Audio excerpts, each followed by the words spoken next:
Fallout continues from that major fraud investigation involving the state's unemployment system. Hundreds of people say their accounts were wrongly suspended. WMAR 2 News' Mallory Safaste tells us how these claimants fought for weeks to get their benefits, only to have them suddenly taken away, and how this has them set back in their efforts to rebound.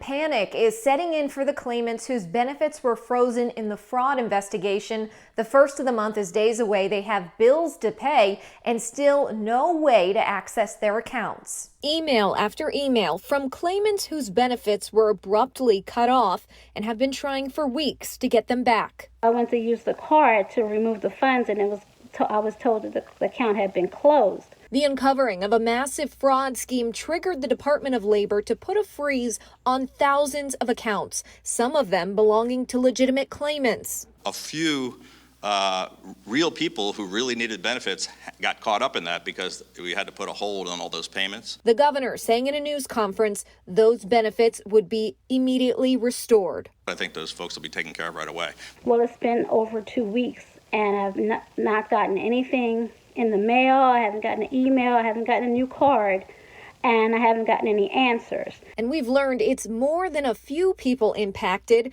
In an email, a spokeswoman with the Department of Labor writing, quote, hundreds of out-of-state claims are being verified and reinstated each day.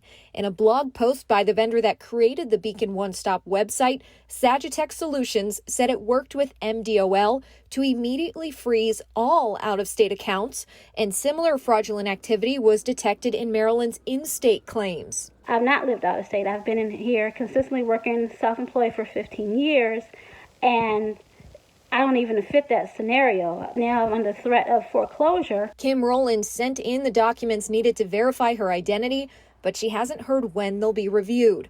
Neither has Teresa Usher, who waited 10 weeks to get her benefits in the first place. I just really like to get everything squared away and go back on track. I had it for 3 weeks almost. It actually worked for almost 3 weeks, and then it stopped.